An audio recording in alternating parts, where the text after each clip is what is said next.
apa yang tertarik dari RDA ya kalau boleh tahu? Ya, Dulu 2019. 2019 itu apa banyak yang suk-suknya itu, Oh ya iya. itu. Karena waktu itu saya tahu Pak Haji, ya, terus saya lihat di YouTube-nya ada yang baca 41 kali, ada ibu siapa itu ya kan, terus terkabul hajatnya. Nah, terus saya ikutin yang 40 Yasin Yasin 41 kali itu. Nah, terus ada di Surabaya. Setelah itu saya ngobrol sama ibu saya, katanya oh ya benar ada suk-suk itu. Memang kalau kami kan orang Jawa gitu kan Pak Haji. Terus kita pergi ke Surabaya itu ikut acaranya Pak Haji di sana itu. Nah, terus pulang dari situ mulailah dipraktekkan semuanya itu. Karena banyak testimoni-testimoni kan di sana ya. Nah di Denmark kegiatannya apa kalau boleh tahu? Eh, Sekarang kontrak saya sudah habis Pak Haji. Kontraknya? Ya, sebelum itu saya peneliti. Hah? Peneliti. Oh peneliti. Ya. Jadi ada proyek di Unipna ke sini Pak Haji. Udah pernah Iya, tahun 2020 Januari. ke sini? Iya. Jadi Tahun 2020? iya, iya. Bulan November atau Oktober datang ke sini waktu itu Pak Haji karena ada urusan legalisir sesuatu di Jakarta. Sekalian saya datang ke sini Pak Haji waktu itu konsultasi.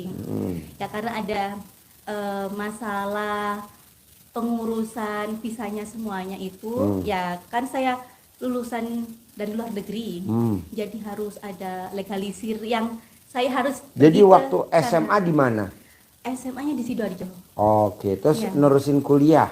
Iya. Enggak? Ya, kuliah Di- S1-nya di- di Unair. Oh iya, terus Iya. dari situ nerusin lagi apa enggak? Iya. Di Kemudian dapat beasiswa langsung S2 sama S3 di Malaysia waktu itu. di Malaysia. Iya. S2. S2 dan S3. Oh iya iya. Itu ngambil jurusan apa? Tentang laser. Oh iya. Hmm. Terus dari situ ke sekolah lagi gak? Ya, sampai S3 itu selesai. Hah? Ya, kemudian dapat pekerjaan, kembali lagi ke sini terlebih dahulu selama 1,5 tahun. Ya, terus saya berangkat ke Inggris lah itu. Dapat penelitian proyek ke Inggris. Ya, tapi Nah tidak kalau lama ke gitu. Inggris gitu yang biayain pemerintah Indonesia atau kampus atau ada promotor atau ada vendor atau ada mana? Ada proyek dari salah satu universitas di Indonesia. Ya, waktu itu saya tulis proposal semuanya, dan itu ada kerjasama dengan salah satu universitas di Inggris. Jadi, nah, maka dari itu proposalnya itu tembus dan saya pergi ke Inggris waktu itu. Oke, berapa Iya. tahun? Oh, cuma 5 bulan Pak Haji. Oh, 5 Iya, bulan. iya, 5 bulan. Nah di ya. Denmark jadi udah berapa tahun? Ini sudah 4 tahun. 4 tahun. Ya, bulan 7 ini 4 tahun. Jadi mbaknya lahiran tahun berapa? Tahun 90. Tahun 90. Iya, iya. Sekarang udah berkeluarga apa belum? Iya, sudah. Anaknya berapa? Satu, Umur? umur 1,5 tahun. Oh iya. Iya. Terus suami apa kegiatannya? Suami kerja juga di perusahaan di Denmark. Ya, beliau pun orang Eropa. Ya. Jadi mbaknya pulang ke sini dia pulang apa enggak? Iya, ikut. Oh ikut. Iya, sekarang di Surabaya Pak Haji. Suaminya? Iya kan, maksudnya di Sidoarjo. Rumah saya kan di Sidoarjo. Sebetulnya mau ke sini dengan anak saya juga. Iya, Ya. kenapa nggak dibawa? Nah, tapi banyak apa namanya? Nanti anaknya itu rewel, nggak ada yang jaga. Oh iya. Ya itu semuanya. Makannya sedikit roti ribet, apa gitu. singkong kalau suami? Kita singkong banyak sama talas. Talas Bogor. Iya, roti ya. Tapi roti sama nasi. Oh Ya. makan nasi? Iya, iya. Suami? Iya, makan nasi. Oh. Ya. Kan harus masak sendiri kan di sana, jadi saya masakkan nasi biasanya setiap hari. Kalau roti ya terkadang hari Sabtu Minggu gitu. Kembali lagi ke habitatnya ya. Iya. Roti ya. Iya, iya. Iya. Jadi anak umur setahun 1,5 tahun. setengah. Iya. Ini mbaknya tinggal nggak rewel dia sama suami tercinta. Nah, ini tadi baru ngasih tahu katanya oke sama ibu saya. Oh sama ibunya. Iya, sama ibu saya. Jadi saya titipin ke ibu saya juga. Oh iya iya iya. Takut kasihan Pak Haji, kita baru pulang ke sini, baru nyampe hari Sabtu kemarin. Nah, terus saya pikirkan kalau terbang lagi ke sini nanti Capek. rewel, capek itu kan. Iya, Dia iya. pun baru beradaptasi dengan waktu dan juga lingkungan gitu. Jadi kita pikir mungkin suami saya dan anak saya di rumah saja, terus saya Kok datang suami ke mau sini. pulang ke Indonesia, Mbak? Oh ya mau. Hah? Karena kan saya sudah coba untuk apply ngelamar ke sana ke sini juga masih dapat penolakan ya dari beberapa tempat.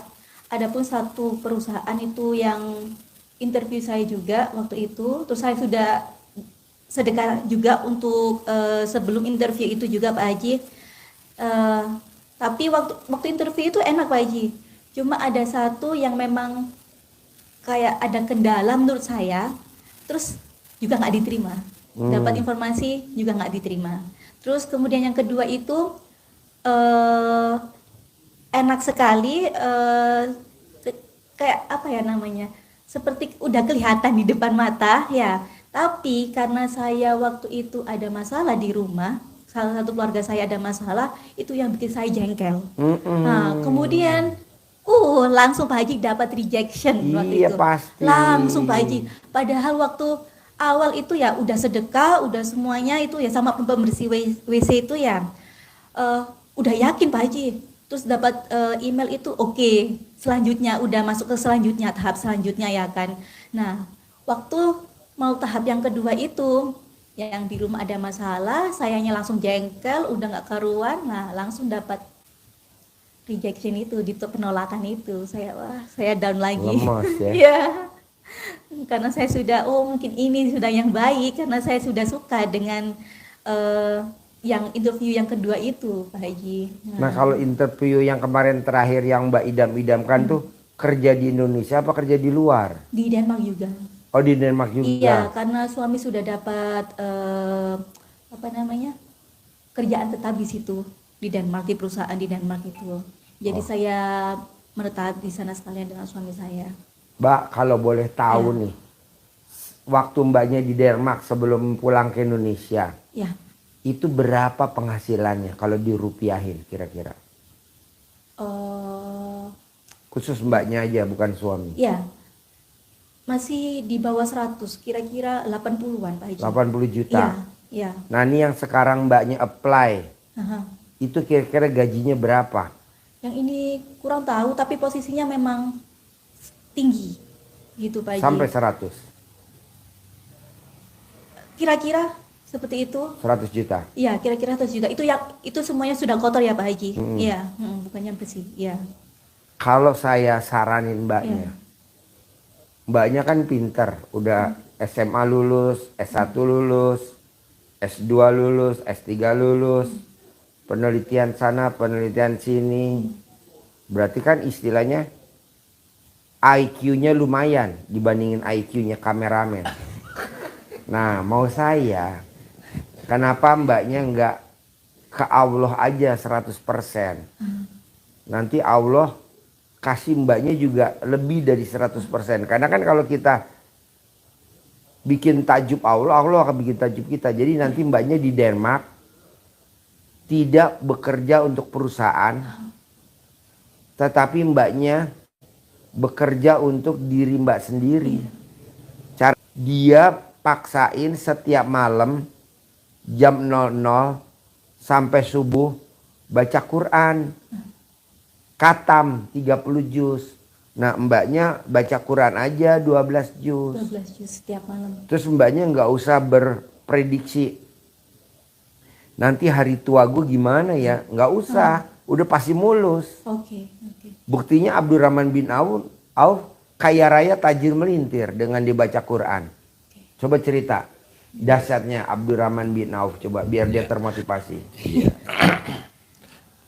Kalau yang kemarin dari Demak ini Denmark beneran ini. Iya, jadi kalau Abdurrahman bin Auf itu sahabat Nabi yang kaya raya, saudagar, apa yang dia pegang jadi uang, apa yang dia ucapkan terkabul. Itu amalan yang istimewa dari Abdurrahman bin Auf, di samping menjadi saudagar yang dermawan, sedekahnya luar biasa, infak, sedekah, hartanya dihabiskan, pengen habis, tapi tidak habis-habis. Tidak habis-habis. Itu ternyata amalan yang luar biasa itu adalah baca Quran. 30 juz setiap malamnya. Tapi dia siangnya tetap jadi saudagar. Nah kalau mbaknya siangnya ngurusin Ngurusin anak. anak. Jadi anak mbak urusin tanpa harus pakai baby sister. Iya, Tanpa harus pakai orang lain. Iya. Tapi mbaknya action. Nanti kalau anak udah tidur, mbaknya bikin makanan favorit suami. Bikin apa aja. Jadi suami pulang, nyemil makanan buatan kita. Iya, Jadi iya. jadi rumah tangga tambah romantis gitu loh. Iya. Lanjut. Ya. Sehingga dengan apapun yang dipegang jadi uang itu, terjadilah suatu keanehan yang luar biasa saat pedagang, petani kurma itu pada kelimpungan karena kurmanya pada rusak dan busuk, dibantu, ditolong Abdurrahman bin Auf, dibeli semua, walaupun busuk, dibeli. Tapi qadarullah karena fadilahnya beliau amalin dengan baca Quran setiap malam itu, kurma busuk itu ternyata ada yang nyarik untuk obat. Harganya 10 kali harga kurma biasa.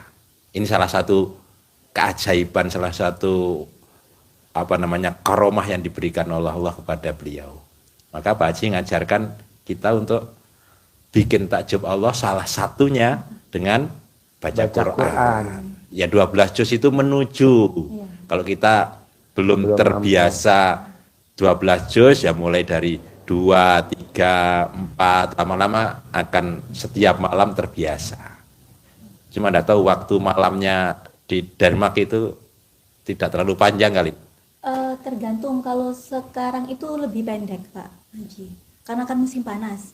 Jadi kalau sekarang itu nanti waktu saya balik itu ya awal bulan 5 itu malamnya itu mulai dari sekitar jam 10-an sampai jam 3 jam 4 itu sudah Sudah subuh. pagi. Ya sudah pagi. 12. Ya nanti kalau bulan 7 itu jam 11 malam baru maghrib, kemudian jam 2 atau jam 3 itu udah Sudah subuh. iya sudah subuh lagi. Nah mau saya mbaknya paksain nggak usah apply dulu, tapi mbaknya praktekin ilmunya Allah itu baca Quran. Nah mau saya mbaknya nyontek banget yang ada di Al-Quran. Jadi mbaknya maunya saya paksa jam 00 harus bangun. Ada dasarnya, ada di Al-Quran. Terus mbaknya harus senyum, harus mandi. Ada gak contohnya mandi? Ada orang Yahudi. Ada gak baca Quran? Ada orang Yahudi. Nah, sambil mbaknya nanti sholat tahajud. Apa sih Pak Haji kelebihannya kalau saya tahajud dan baca Quran kalau jam 00? Ada lagi di Al-Quran ayatnya, dasarnya. Coba terangin. Ya. Jadi amalan yang ditekankan Pak Haji, diarahkan Pak Haji kepada kita, itu ada di Al-Quran ayatnya surat Al-Muzammil ayat 1 sampai 6. Jadi Allah ngajarin ke kita untuk bangunnya jam 1/2 malam. Berarti jam tengah-tengahnya malam. Nah, nanti kalau di Denmark jadi disesuaikan ya. 1/2 malam bangunnya. Terus untuk apa? Sholat, tahajud, dan baca Quran.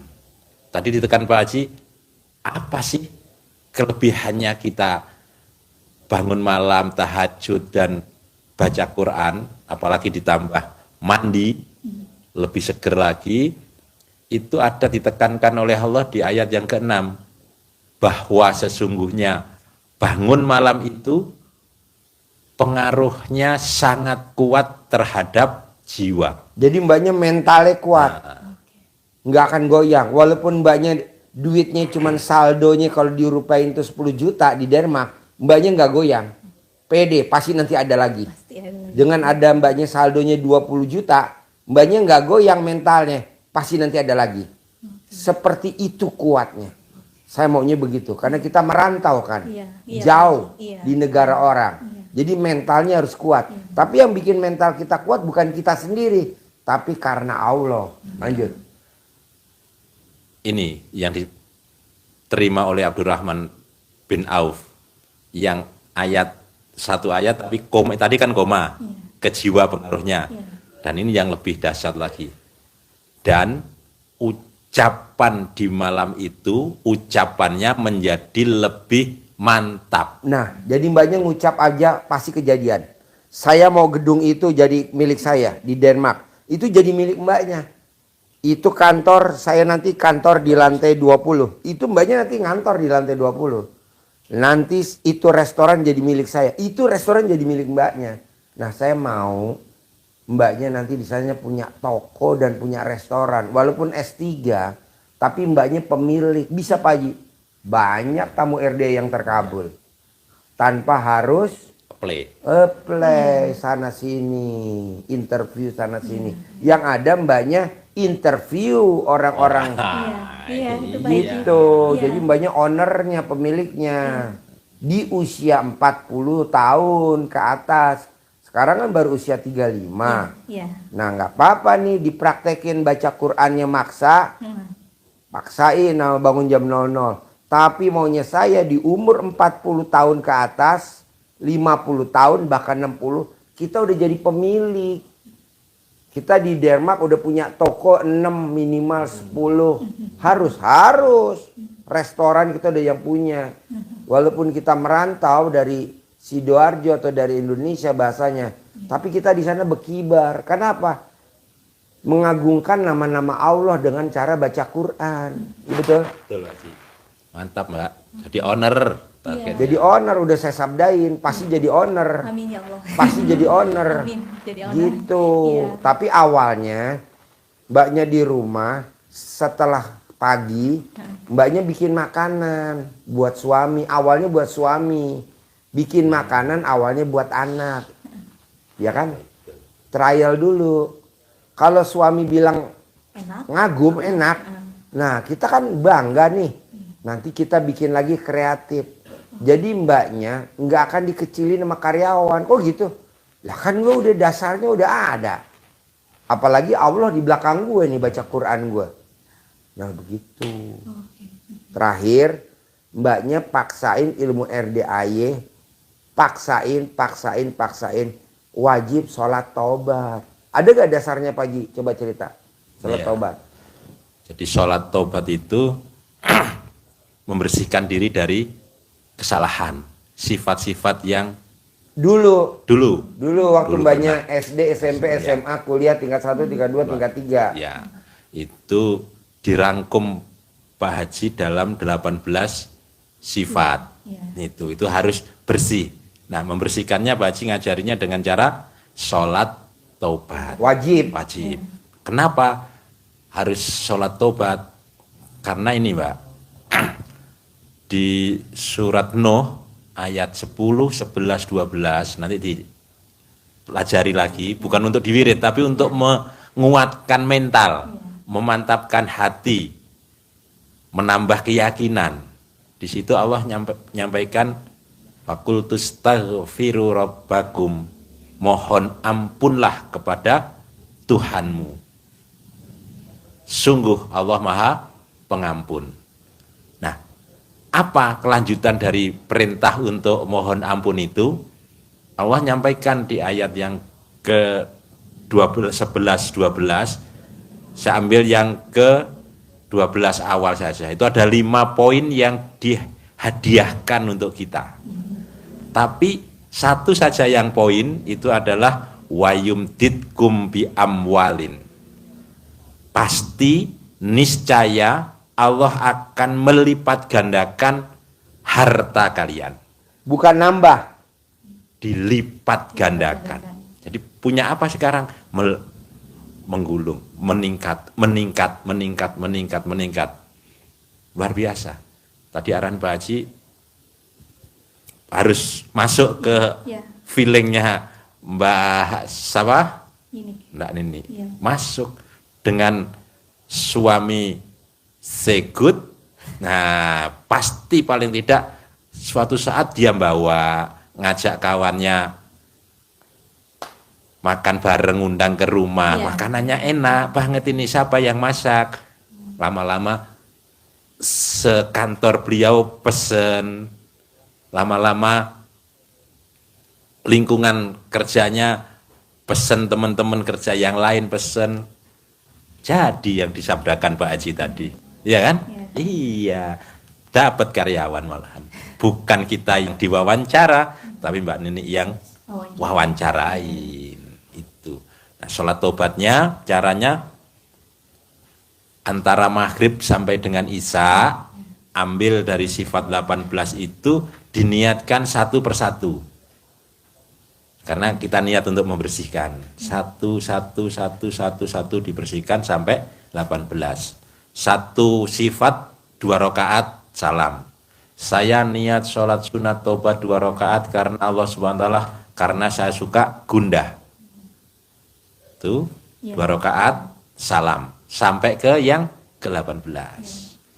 Terus mbaknya ambil dari 18 itu 5 sifat yang dominan. Di diri. Suka jengkel sama suami, suka mancing jengkel suami, suka kepancing jengkel suami, Iya. suka komen sama suami, suka ngeluh cerewet. sama suami, berarti kan 5 tuh. Iya benar semua Pak. Benar semua. Iya benar semua. Iya. Kenapa? Ya kadang-kadang ada miskomunikasi gitu kan. Itu yang buat kita sedikit terpancing jengkelnya gitu. Kan memang background orang Indonesia dengan orang sana kan beda. Nah, terkadang untuk menyesuaikan ini, ya sedikit perlu adaptasi semuanya. Ya. Tapi yang lainnya baik ya, cuma kadang-kadang miskomunikasi sedikit gitu. Ya. Tapi yang lainnya baik ya, suami saya juga baik. Gitu. Itu dulu pun dapatnya juga karena saran Pak Haji. Waktu itu ada orang yang datang ke Pak Haji, kemudian tulis nama di kertas, kemudian dikempit, itu Pak Haji. Terus saya buat itu juga Pak Haji. Oh sama. Sama. Mbak tulis Iya. hajatnya, Iya. dikempit di alat kelamin Iya. mbaknya. Saya tulis nama suami saya, Iya. bin siapa, ya. Kemudian saya tulis itu nikahin saya, ya secepatnya gitu, nggak pakai ribet. Udah Pak Haji saya kempit ya, nggak ada 1 hari Pak Haji. Pokoknya itu saya lakukan itu sebelum tidur malam. Terus paginya itu saya buka WhatsApp, ya karena waktu itu saya di Indonesia, beliau di sana kan beda waktu ya kan Pak Haji. Nah pagi itu udah dapat WhatsApp itu kayak ayo nikah kayak gitu Pak Haji. Cepat sekali. Mbak, kalau tamu-tamu saya numpang hajat boleh nggak? Harganya berapa Mbak? Nitip kertas. Iya nitip kertas. Ini kan banyak nih yang nonton. Nanti yang nonton, Pak Haji boleh gak sama mbaknya nitip hajat kertas. Jadi nanti tugas saya yang masukin ke kertasnya. Saya mau tuh. Ya terus nomor saya waktu itu di-share sama Pak Haji ya ke orang-orang. Oh banyak sekali yang WA saya waktu itu. Bener? Iya. Oh, iya? Banyak sekali yang WA. Oh, Terus Pak Haji bilang, nah ini Kak, inilah bukti kalau misalkan banyak orang yang WA saya sehingga saya nggak bisa balas satu persatu. Pak Oh, Haji benar? bilang gitu. Iya. oh, nggak bisa Banyak balas. sekali. Nggak bisa Pak Haji. Banyak yang WA. Banyak sekali Pak Haji. Iya. Waktu itu yang tanya gimana. Itu secara detail caranya gimana. Karena waktu itu saya tuh pertama konsultasi ke Pak Haji. Apa? Waktu itu saya konsultasi ke Pak Haji. Iya. Kalau saya itu dapat interview pekerjaan di Austria, Eropa, ya. Terus saran Pak Haji itu sedekah ke pembersih WC. Sudah sedekah semuanya. Nah, terus dapat positif lah Pak Haji, ya. Udah keterimalah ya gitu. Terus yang bakal suami saya ini saya tanyain karena dia kan masuk ke Denmark waktu itu, baru kerja di Denmark, ini gimana gitu kan, mau saya itu ambil pekerjaan di Austria atau gimana. Terus katanya nggak apa-apa, nanti ketemuan aja, Denmark sama Austria kan dekat, paling cuma 2 jam perjalanan untuk pesawat gitu. Tapi menurut saya nggak bisa karena umur saya kan sudah 30 tahun waktu itu kan. Nah, terus saya maunya itu kalau iya iya, enggak nanti saya cari orang lain di Austria gitu kan Pak Haji. Ya. Terus akhirnya saya buat yang Pak Haji bilang yang dikempit itu. Nah, langsung kesampaian, dianya itu langsung ngelamar saya waktu itu dan berangkatlah ke Denmark. Nah, dan di Denmark itu langsung dapat pekerjaan juga di sana. Langsung Ya, kerjaan iya. dapat, jodoh dapat. Iya. Wow. Jadi udah menikah, kerjaan juga dapat Pak Haji. Iya. Sudah komplit satu paket semuanya. Nah, berarti kan Mbaknya udah pernah hajatnya pada terkabul, jodoh Banyak, dapat, Kerja. pekerjaan Iya, dapat. iya. Nah, mau saya, mumpung Mbaknya lagi anget-angetnya hajatnya terkabul, kenapa Mbaknya nggak baca Quran? Nggak usah Iya. apply lagi, tapi baca Quran. Nanti kan Mbaknya terkabul tuh. Apa yang dimauin Mbaknya Allah kan denger. Apa yang Mbaknya mauin Allah udah lebih ngarahin yang lebih sempurna. Kadang kita maunya A, Iya. tapi kata Allah AB. Malah yang terkabul AB Mbak, bukan A. A plus B. Karena Allah kan lebih tahu dari kita. Iya, Bukan hanya kita jadi karyawan, tapi kita jadi pemilik. pemiliknya. Nah, saya maunya begitu. Jadi Mbaknya punya toko, atau punya kantor, atau punya restoran, tapi milik sendiri. Jadi Mbaknya dihormatin sama suami. Jadi suami kita nggak nganggap kita kecil. Tapi kalau kita sama-sama kerja, ya normal. Iya. Beda Mbak. Iya, Pak. Dulu saya kerja, sama sekarang saya punya perusahaan sendiri. Istri saya beda nganggap saya. Waktu saya karyawan, biasa saja. Di saat saya pemilik perusahaan, sayang minta ampun. Dia takut lepas. Nah, Mbaknya juga begitu. Iya. Coba praktekin. Seseorang aja Mbak, nilai ke kita aja bisa dari ekonomi. Nah, Mbaknya kan kalau jadi pemilik kan ekonomi di atas rata-rata. Iya. Mbaknya bisa nolong siapa aja. Bisa ngirimin duit ke rumah, Iya. ke Sidoarjo, bisa berangkatin umroh, bisa berangkatin haji orang tuanya, bisa Iya. beliin aset. Kan dari situ. Iya. Maunya saya begitu. Nah, terakhir Mbaknya pakai ilmu RDAY namanya meditasi. Kalau di luaran sana di spiritual namanya afirmasi atau visualisasi. Jadi Mbaknya kalau habis sholat masih di atas sajadah, Mbaknya mengadahkan tangannya ke atas sambil berdoa. Terima kasih Allah, terima kasih Allah udah kabulkan hajat saya. Padahal belum, tapi ngomongnya begitu. Terima kasih Allah udah kabulkan hajat saya. Saya punya toko sendiri, kalau pengen punya toko. Saya punya kantor sendiri, kalau pengen punya kantor. Saya punya perusahaan sendiri, kalau pengen punya perusahaan. Saya punya restoran sendiri, kalau pengen punya restoran. Sebut aja. Terima kasih Allah, terima kasih. Alhamdulillah, Allah udah kabulin. Sehari 5 kali baca.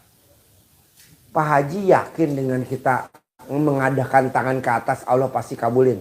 Ada ayatnya. Ya, kata Nabi, Allah itu malu Malu. kalau melihat hambanya mengangkat tangan memohon kepadanya tidak dikabulkan. Itu yang ngomong Nabi Muhammad sendiri. Dan kalau Nabi kan nggak mungkin ngomongnya nggak manjur. Ulangi lagi. Sungguhnya Allah malu melihat hambanya yang menengadahkan tangan, mengangkat tangan, memohon sesuatu, memohon berdoa kepadanya, Allah tidak mengabulkan. Allah malu. Nah, Mbaknya nanti begitu. Sambil matanya merem, mengadahkan tangan. Terima kasih Allah, terima kasih. Jangan ngomong ya Allah. Ya tuh don. Terima kasih Allah, terima kasih. Allah udah kabulkan doa saya. Saya sekarang udah punya restoran sendiri. Padahal belum. Saya udah punya kantor sendiri. Padahal belum. Saya sudah punya usaha sendiri. Terima kasih Allah, terima kasih. Allah udah kabulin semua hajat-hajat saya. Begitu. Ulang lagi, ulang lagi, ulang lagi. Bikin Allah malu. Bikin Allah malu dengan cara kita mensyukuri nikmatnya. Ya betul? Iya, Pak. Simple Pak Haji. Simple, kita ringkas saja. Maunya saya tahun ini harus terkabul. Bulan ini mbaknya udah mulai meraktekin. 99 hari dari yang sekarang harus ada yang terkabul. 1, 2, 3. Nah, ada pertanyaan lagi gak? Ya, karena kalau tengah malam itu anak saya kan sering terbangun Pak Haji untuk minta susu ke saya. Ya. Itu kalau saya sudah Nenenin baru lanjut lagi. baru setelah selesai itu Lanjut lagi. baca Al-Quran lagi. Baca gitu ya, Quran Pak? lagi. Oke, Nanti oke. sedapatnya. Oke, iya. Misalkan mbaknya lagi abis nenenin anak. Iya, Anaknya udah tidur ya. iya, iya. Nah, terus mbaknya mulai lagi. Pas mbaknya mulai, suami minta nenenin dulu suami. Jadi jangan enggak, karena anak dapat, masa suami enggak. Iya. Gitu. Nenen dulu. Enggak apa-apa, kata Pak Haji enggak apa-apa. Sekalian. Anak kiri, kamu kanan. Seperti kameramen. Jadi mbaknya, saya mau dengan privat. Jadi mbaknya ini ketemu saya udah keberapa kali nih? 2 kali. 2 kali. Iya. Nah, saya mau pertemuan yang kedua ini, mbaknya harus punya perusahaan sendiri di Denmark. Iya. Kalau dulu mbaknya kan ketemu saya punya suami sendiri. Kan udah. Iya. Punya anak sendiri. Kan udah. Iya, iya. Nah, sekarang saya maunya punya perusahaan sendiri. Iya. Punya perusahaan sendiri. Betul. Iya. Terserah mbaknya mau bentuknya apa. Mau toko, mau restoran, mau kantor, mau perusahaan, mau pabrik, mau workshop. Harus punya sendiri. Bikin mbaknya nanti suami takjub sama kita. Saya takjub sama kamu. Atau kalau dia nggak mau ngakuin, minimal dia nyayanginnya kita di atas waktu kita pengantin baru. Ya kan? Iya, iya, Pak Haji. Iya. Ada lagi? Itu terkadang itu mikir Pak Haji, otak ini kayak dari mana jalannya Tunggu. gitu, Pak Haji. Nih. Besi, tahu besi? Iya. Kalahnya sama apa? Karat. Oke. Betul nggak? Iya, Besi iya, iya. kalahnya sama karat. Keyakinan kalahnya sama apa? Pikiran. Iya. Nggak boleh. Jadi kan kita udah yakin, pasti saya pulang dari RDI, saya punya pabrik, punya perusahaan, punya workshop, punya restoran, punya apa gitu ya, toko. Itu kan yakin. Jangan dikalahin sama pikiran. Kok bisa kalah Pak Haji? Kan besi itu kalahnya bukan nama gergaji, bukan. Kalahnya sama siapa? Karat. Kok Pak Haji tahu? Ya kan kita merhatiin. Kenapa tuh gedung bisa rapuh? Karena karatan. Kenapa kok dia udah yakinnya kuat kok belum terkabul? Karena pikiran. Kenapa orang udah kaya raya tajam melintir kok bisa tumbang? Karena pikiran. Pengen ini, pengen ini, pengen ini. Negatif. Yang ada dulu syukurin. Jadi ini hilangin. Di situ ada nggak boleh mikir. Iya. Nomor berapa tuh? Iya. Nomor 12. Nggak boleh. Iya. Paksain. Jadi kalau mbaknya masih mikir, nggak bisa sholat taubat, nggak hilang. Tolak balanya sedekah. Bayar dam. Bayar. Pak Haji, saya sedekah dong 1 juta. Kenapa? Banyak mikir. Ya karena saya mikir terus. Masih mikir lagi, sedekah lagi 1 juta. Mikir lagi, sedekah 1 juta.